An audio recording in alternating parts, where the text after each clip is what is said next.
After a slow start to the season, Washington is hitting their stride. We take a look at the reason for the Commanders' success in all three phases of the game. Plus, Commander kicker Joey Slye is coming off a career day against the Eagles. He stops by to discuss the success on special teams ahead of this week's matchup against one of his former teams. And after handing the Eagles their first loss of the season, we make sure Washington keeps their focus as they prepare for the one-win Houston Texans.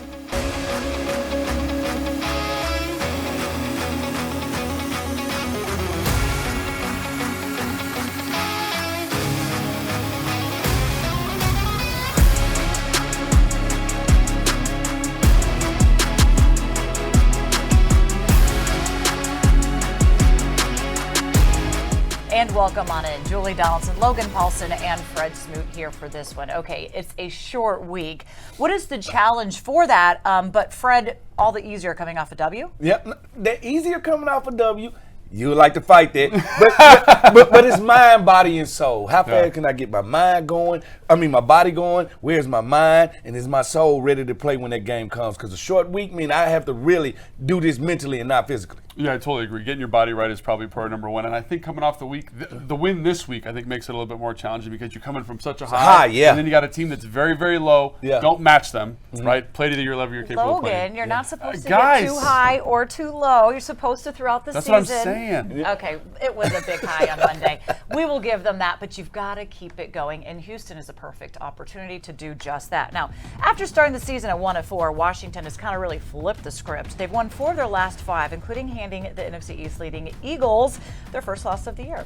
Now, their lone loss during the stretch was a 3-point defeat against Minnesota. Washington is now +5 in the turnover margin over the last 5 games after being at -7 in the turnover margin over its first 5 games. Monday night's win was the team's 6th in their last 7 November games overall. It has been a big turn, and this team has really kind of come together, and that's supposedly what you want, right? Yeah. You got to grow together and improve as the season goes along. So, Logan, who has been the biggest difference maker on offense? That is what you've seen from the way that they started. Well, it's interesting. I think when Taylor Heineke kind of took the helm, Terry McLaurin took over and became kind of this dominant force that we all expected him to be. Look how he plays against number 1 corners. Alexander in Green Bay, dominant Slay, dominant performance. He's been a guy that you can turn to in those third down situations. And when you're running the football the way they're running the football, you need a guy to be excellent on third down, and Terry has risen to the occasion and been the guy we all expect him to be. Love what he's doing. He's been a huge difference in terms of this team. Oh, if I had to think about it, I got to go with Curtis Samuels. Every time we need a big play in this season, I see number 10. All right, he's not only doing it from the slot, he's doing it from the running back position. He's a Swiss Army knife type player. Get him the ball. I don't care how many times, how you got to get him the ball. Get this guy the ball. I think he's the one that keeps these drives going, and he's the one that we look to when the game is on the line. And we've also seen the way Washington has run the ball, over 120 rushing yards in 4 of their last 5 games. So it's kind of like this balanced attack on offense. You've got to keep the drive sustained, though. That third down conversion was good against the Eagles. Before that, it's been a challenge. What about defensively, Fred? Who has been the big difference maker defensively in the turnaround? Well, John Allen is just going about business as usual. All right, so I'm not going to spotlight him, but Defro, Forrest is the guy that's got there. He's making plays. He's getting interceptions. He's getting his hands on the ball. He's forcing fumbles. He's recovering fumbles. He's doing everything you need him to do. And the conversation earlier in the year was, could you put him and Cameron Curl out there together? Both of them want to be strong safeties, want to get in the box. He's showing flexibility to play the middle of the field and down. Yeah, I totally agree with Fred. I think Defoe's done an excellent job. I think Benjamin St. Juste is another guy, but you got to go with John Allen. He has just been so consistent, down in and down out, a guy who can win in any situation, been excellent as a pass rusher, been excellent as a run defender. Really the heart and soul of this defense is him and Payne, right? And those guys, that you can't give them enough credit for how well this defense is playing. So here we go. Ton of credit for them right now. I was going to say, if you're going to mention John Allen, I think you have to put Payne in that conversation because they are just clogging up the middle right there, and Payne is having absolutely outstanding season as well. Okay. Let's not forget about special teams. All right. There are 3 facets to this game. Special teams, Fred. Yes. Well, Trish Way has been my MVP. But he always is. We got to talk. Jeremy Reeves has played 87% of the snaps, 11 total tackles this season, 8 of them solo. He's just a special team. He's everywhere you need him to be. And guess what? This is what they say about special teams. When you're not talking about us, we're doing our job. And we're not talking about special teams because the punt team has been great. The kickoff team has been great. All right, we had a couple of hiccups and a couple of mistakes, but for the best part, the field goal team has been great. Special teams has has been special, and that's what you want from them. You know, Jeremy Rivas is your PP on punt. Those Yeah. other guys make a lot of tackles in that fast. A lot of calls. He's the 5 on the kickoff. He Yep. has no lane, no contain. He's hunting for that football. Love the way he's playing. He brings a passion and energy that you love to see from the teams. And again, another guy like Percy Butler, also doing an excellent job. Young guy, deserves a shout out. And I'm going to mention Joey Slyman, Oh, what he's there you been go. able to do as well. 13 of 15 field goals, 14 of 15 extra points as well this season. So Joey Sly, when he's on the field, he's connecting. And, of course, that's what you need. You can't walk away without the touchdown and without the field goal or the extra point. So all facets, a different outcome than what we've had to start the season. Okay, we're going to break down what Washington's offense did this past Monday night. The guys are going to be clicking on all cylinders here, dominating the time of possession. The Commanders held the ball for a season-high 40 minutes and 24 seconds. So let's get into why it worked so well. We're going to get you over at the touchscreen. Now, their 57% conversion rate on third down was the highest Washington has had since week 1. But a lot of their success started with the play on first down. So to help explain, let's get it to Logan and Fred inside the film room, presented by Amino. It pays to be healthy. Julie, thanks so much. Fred, so excited to be talking about this game. And Yeah. again, physical approach, but also how the physical approach of this run game, which we're going to talk about, Yeah. marries with what they did on third down. Oh, yeah. So let's get into it, right? So the first play they're going to run here is a GT, right? They're going to pull the guard, they're going to pull the tackle, you're going to get a gross down block here on the front side, Yep. get after it. You're going to bring Curtis Samuel across the formation to hold this guy in the backside. I love how orchestrated it is, Fred, but you say, I like bringing more bodies to the front side of a run, right? And that's what I need. This guy is who I'm worried about. This guy is who I'm worried about. This guy is who I'm worried about. 1, 2, and now I'm going to bring these guys. These guys around. Giving this back a two-way go. Right. Break it outside, break it inside, play off of the ball, and we can watch this all get washed down right Yeah, and I love the mindset here by our tight end, John Bates. He doesn't get off to the second level, but this is Fletcher Cox. This man's 325 pounds, and Yes, he says, let me get after you real quick. This is how you win in the run game, is you get guys, tight ends, who blocking is important to them. That is a... That's important. That I is want to. That's yes, want to. That's want to right Yeah, there. that's want to. right I there. want to beat you better than you want to beat me. And then we got our guy Norwood Hill kicking out. Leno gets cut, but again, they are being down and dirty and physical here on this run, and that's what people see in this run game, right? Is Yep, they yep. see this type of stuff, and what it does is it keeps you in good, manageable situations. Again, this is a variation of duo. They're going to motion Bates over. They're going to flash shift this guy across formation. They're getting basically that 2 tight end set we had over here the first time, Yep. but now they're motioning to it. They're still getting to the Yes. same spot, still attacking this same guy. Yes. The good thing, they said Fletcher Cox, you can stop the A and the B gap. Can you run sideline to sideline? And this where they start to dominate the game. Absolutely, and so you get these guys over here, and again, this is really nice play design, not letting them tip off what's going on ahead of time, Yep. putting these guys in good spots, and we talked about the kick out here allows the tight end to hold this spot. I've done this block my whole career. Yep. That's a tough block. Do it from across the formation. Even tougher. Helps, but it helps you out, though, because Yep. you can hold the space. You get a great double team here on the front side, and again, the running backs are finishing these runs downhill, hat on a hat, and that sets up these nice third and shorts. And what third and shorts gives you is it mitigates what?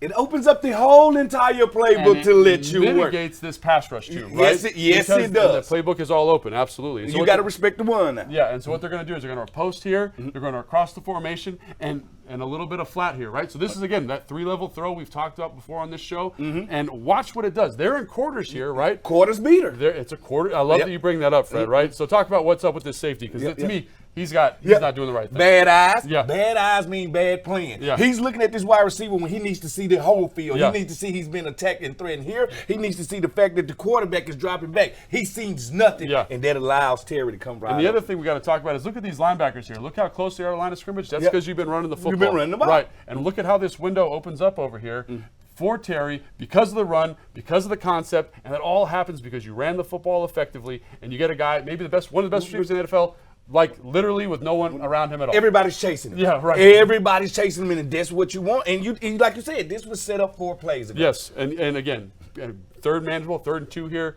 Big play by Terry, love it. But you see how it all works together, all marries. Again, this is a 3rd and 8 now, Fred. Yeah, it is. So the run game didn't go very well on the early downs. Yep. You're going to get a go here. You're going to get an in cut. Yep. You're going to get a go. And to me, I like this concept because it's good versus multiple coverage, right? Yes, it is. If they run quarters and the safety jumps here, you can hit the post, Post. right? Yep. Love it. But again, Taylor does a nice job here making plays, right? He's got a little magic to him, Fred. Yeah. Little Hey, bit- no. Shane Falco has the magic. Yes, he does. But people are forgetting this is a true 4x1. Yeah. I got one guy up here. He's going to dictate this coverage. I got 4 Yep. down here, and I'm Yep. going to drown your zone coverage. Yeah, and so that's essentially what they're doing. They're playing the old, the LA coverage with Yep. Jalen Ramsey. Man coverage up here. Yep. This guy's safety's eyes are looking to the, looking to the ball here, right? Look at his vision right down there. Love Yep. it. And again, great concept, great understanding by Taylor of where the void is, right? And great patience to Yes. allow the window to open. You throw this too quick, the linebacker jumps this and get an Yeah, interception. and they're attacking this void in the defense because Logan Thomas is pulling coverage here. He's holding coverage, and Taylor, we got to talk about him. Center gets beat real quick. Great job by him being patient as he can. Yep. Throwing to a spot, getting a completion, and I think that's what fans need to understand. It's the run game for sure, Yep. but it's these third downs that let you get to those 49 runs. They are going to need to keep developing this part of their game to be successful for the rest of the season. Can't wait to see it. I love to see Eagles cry. I love it. And coming up, Commanders kicker Joey Slye was a perfect 4 for 4 on field goals against the Eagles. He joins us after the break to discuss the special team's success as of late. And with the Houston Texans coming to town, we send Logan and Fred to the practice field to highlight how Washington can slow down the Houston rush attack. More Command Center next.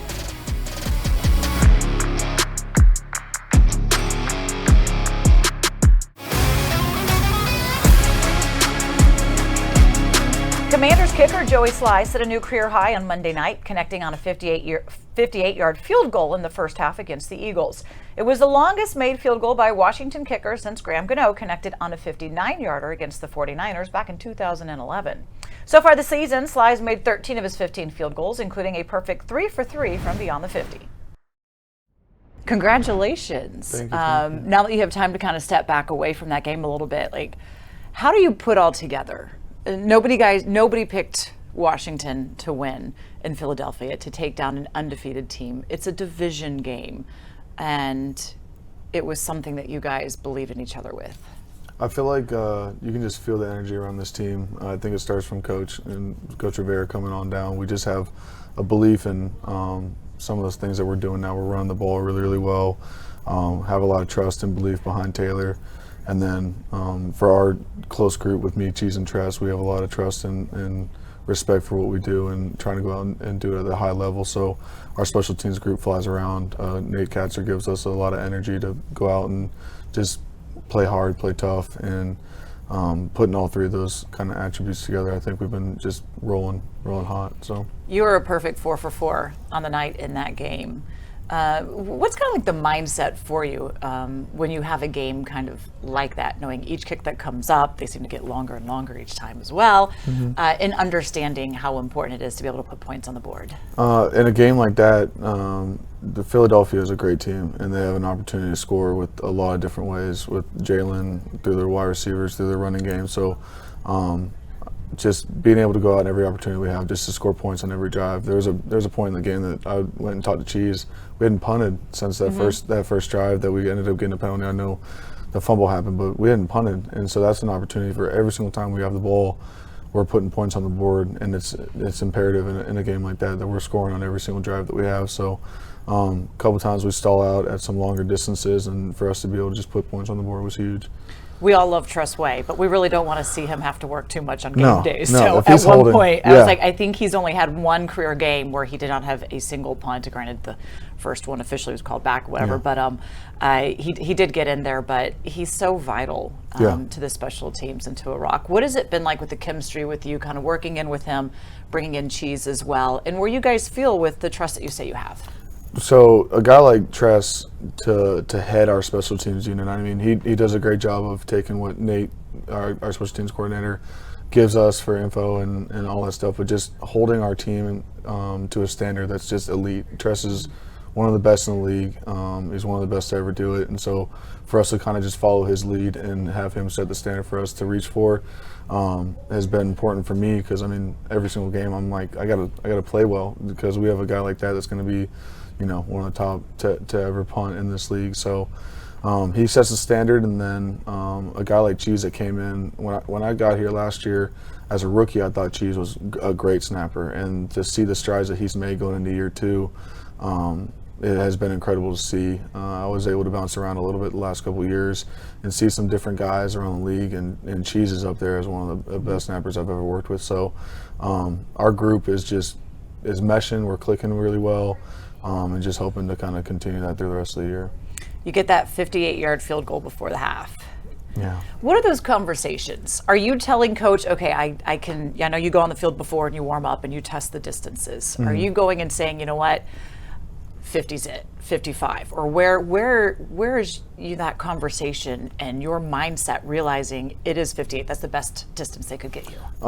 So when we're looking at pregame, I go through my normal routine. We hit some longer ones. I don't usually try to go back and just test my full distance just because I feel like there's sometimes I'll hit a ball from 55 that goes through about 10 yards and I'm like, I don't need to back up to 65 and try it again. I know that where my distance is if I hit a good ball. I will say though that during this pregame I hit one from 61 going that same way. I didn't hit it clean, but it was a little short, and so I knew around 60 probably going that way. The other way was probably going to be around 56 to 57. So we kind of have like an in-game distance, like when we're just kind of rolling through, it was more around like 53 both ways, and then at half we were looking at around 60 going that way, and then about 58 going the other way. But I know my leg strength. I know what I can usually get to, and most times when I'm swinging full. So for that kick, it was just kind of exhaust myself, just swing as hard as I can, and we'll get it there. This week, the Commanders head to Houston to face the 1-7-1 Texans. Their offense is led by rookie running back Dameon Pierce, whose 772 rush yards are most among all rookies this year, and good enough for 5th most in the league overall. For more on how Washington will handle the Houston ground game, let's send it over to Logan and Fred on the field. This is our FedEx Field Pass, where Now meets next. Julie, thanks so much. Everyone's been talking about this kid, Dameon Pierce from Houston, and how productive he's been, right? But I think it relies on the guys in the trenches, right? That's why we got the shoulder pads on today. We're going to be talking about some details in the run game here. Specifically, offensive line play at left guard. Their rookie left guard, Kenyon Green, has been struggling a little bit, and we're going to talk about why, and I think he's going to struggle even more with John Allen, who Fred's going to be John today. I am John Allen. Right. So what we're going to talk about is this is good blocking technique right here. Yeah. So yeah, my elbows are nice and tight. I've got my hands on the inside of the pads here, right? This allows me to torque through your body, leverage. If you push on me, Fred, I can hold myself nice and tight to the block. Yeah. This is the correct position. This is where I want to be at, right? So the guy Kenyon, he likes to go underneath here and then over the top and grab the shoulder pad here, right? Yep. So what that does is it makes it really hard for me to anchor. So if we're blocking this way, push me, Fred, push me. I'm a pretty strong guy, and I can't leverage myself back into that block, right? I can't get a good anchor point here. And that's essentially because his elbow, John's elbow is going to be inside of my elbow, on my chest, which I'm trying to protect, which I'm not protecting with this posture, and it's going to open me right up. Boom, right? So obviously in the run game, that's a huge deal, right? Very. It affects you on outside zone, it affects you on tight zone, and they're really good at all that stuff. But obviously versus John, I don't think so, because John has a really good feel for that stuff. Yeah, he does. He does. So everyone says, what about pass? You know, John likes to work the hump move. He's got all these great hands. This guy, Kenyon, he likes to punch really low on the hip. The hump move's not going to be there. I don't care, because this technique is faulty, right? If I grab you here and I grab this pad, what's going to happen? Oh, I can get under there. And then what I can control you. I can get under here. I'm a shoulder pad. I can do what I want to. And that is the key here, right? You have one guy on the offensive line for Houston who's having a rough go. A little bit of it's because of this technical deficiency, right? Against maybe one of the best interior defensive linemen in the NFL. I think John's going to be able to exploit this, not only in the run game, but in the pass game. And I think if he's exploiting it in the run game for Smoot, is Pierce going to have a good day? Pierce is not going to have a good day because he's going to meet John Allen in the most awkward situation in the worst way. Right, absolutely. So it's him and Payne. I think they're both going to have an excellent day versus Green, and I think it's because of this technical deficiency that he's got. Always remember, boys, hands inside, nice leverage, nice tight elbows. This ain't the move right here. John Allen. Some good stuff as always from those two. Looks like they can still play. Might need to sign them up, but all right, let's keep on talking about the game instead. Coming up next, we continue to celebrate Washington's historic 90th anniversary season with a nod to legendary wide receiver Art Monk. You don't want to miss it.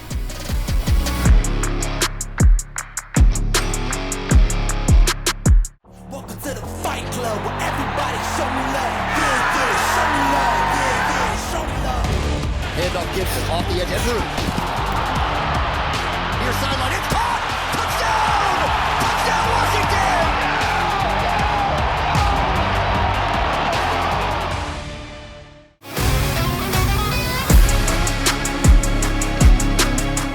This season, we are celebrating 90 with Dominion National. And this week in Washington's history, we celebrate legendary wide receiver Art Monk. On November 18th of 1990, the Washington wide receiver became just the third player in NFL history to catch 700 career passes. The Hall of Famer holds the franchise record for most receptions at 888 and career receiving yards with 12,026. Monk recently visited the Commanders' practice along with fellow Posse teammates Gary Clark and Ricky Sanders. It was great to have them out here, and of course, we want Washington, though, to make a name for themselves. So far, they did on Monday night, but they've got to do that again against Houston. And Houston has just one win on this season. Fred, how do you not kind of like look past that, knowing it's also a short week as well? Well, you talked about the posse part too. All right, well, this is what's going to have to happen. After a game that everybody got so high and got so up for it, the others have to come in and make plays. Johan Dotson has to make play. Curtis Samuel has to make play. Bates has to make play. The people that didn't make all the plays against Philadelphia have to make them this week. And I think this is where your leadership comes in. You know, the guys like Allen and Terry, and they can kind of say, hey, this game is a stepping stone in the direction that we want to go and we want to be successful at. And how do you kind of focus those young guys on the roster and make sure everyone's kind of dialed in? Because really it's mental focus that kind of lacks in a week like this against a team that's maybe not as good. I know you were talking earlier, a big part too is just making sure you get your bodies right when it is on a short week. But Monday to Sunday, that's probably not as bad as it could be, right? Not as bad, but your body still feels it. And like we said, the adrenaline, getting so up for an undefeated team, and now you go from the team with the perfect record to the team with the worst record. Can you mentally stay sharp? That's harder than it sounds. Yeah, it is a mental game. I feel like when I talk to guys a lot of times too, Logan, it's like we're all physically freaks of nature at this point, right? You are. If you've made it to this level, you are there for a reason. Yeah. It's the mind game that separates it. Yeah, so absolutely. We'll see. 100%. We'll see where that leadership comes and how the minds are set as we get ready to be on the road once again, this time in Houston.